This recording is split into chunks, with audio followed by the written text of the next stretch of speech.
Once saved, always saved. Minsang ligtas, ligtas magpakailanman. Yan ay hindi a-apply sa inyo. Susunod ka hanggang kamatayan, maliligtas ka. Hindi ligtas na. Ibig nyo sabihin, hindi na kailangan ng gawang mabuti. Pamagitan lang ng dugo ni Kristo, ligtas ka na. Idagdag nyo sa inyong pananampalataya. God expects us to do something good or things that are good. Beyond faith. Kung hanggang faith ka lang, ang sabi sa 1:5, oo, dahil din dito, sa pagkaragdag sa ganang inyo ng buong sikap, idagdag ninyo sa inyong pananampalataya ang kagalingan.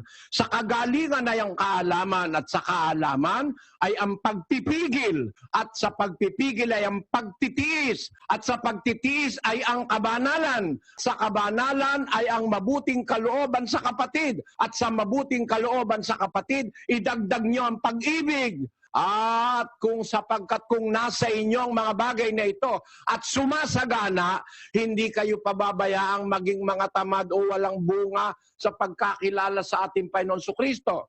Yung wala ng bagay na ito bulag, kaya bulag ang baptist eh. Hindi makakaintindi ng Biblia. Ayaw nang gumawa ng mabuti eh. Sabihin nyo ngayon, hindi na kailangan ng any works of righteousness. Hindi ba blatant na kasinungalingan ng Baptist Church yan?